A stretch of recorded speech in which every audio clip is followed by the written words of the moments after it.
作為順德最辣嘅女人，我今日要宣布，當你食到正宗嘅江西菜，怕辣嘅人都會即刻上癮，越辣越爽，越爽越想食，因為江西菜它真的太香啦！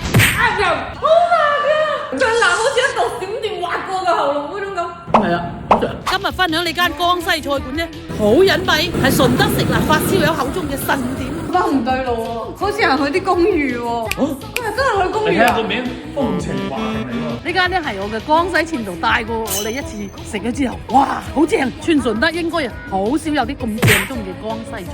呢度你見到嘅所有嘢，包括食材啦、大廚啦，都係江西嚟嘅，甚至連呢個靚女啊都係食辣椒大㗎，正嘅。但係更正嘅係呢隻江西辣椒啊，本地椒喺佢面前都即刻變香蕉。我忍唔住啦，食翻隻先。真係又爽又堅。今餐唔單止係小炒肉咁簡單，我哋仲會辣到來回地獄又折返人間。春天分手，秋天會習慣。試勻江西嘅特色菜，先嚟第一味潘陽肉雙甲。因為有啲阿爺生嘅水魚呢夠厚肉，所以一定要先爆炒逼啲辣味入去，再炆到佢軟糯。啲辣味一咬就會即刻攻上你㗎啦！哇，好正啊！真係江西辣椒零舍唔同啲喎，佢好鬼直接喎。我真係好辣，但係我覺得個水魚好正，特別係佢嗰個口感 Q 彈彈又你啲水好辣啊！你啲水魚食得出真係靚水魚喎，唔係梅燉燉嘅啫啊，好爽啊！但係如果你哋真係唔食得辣咧，就叫佢整個順德辣。之後嘅呢味蓮花血鴨同湖南嘅有啲唔同啊，江西一定要猛火，追求嘅係醬香嫩口。血鴨你唔知咧就好似啲澳門醬標魚肉咁，好香好香。我暫時拒絕採訪。但係好爽啊！依家啲後生仔佬好矛盾。你咪話佢真係幾好食。食到呢度你就會發現，食辣都會食出精彩人生啊！唔係得個死辣啫。係咯，雖然話係辣，但係佢哋每一種辣都係唔一樣味嘅喎。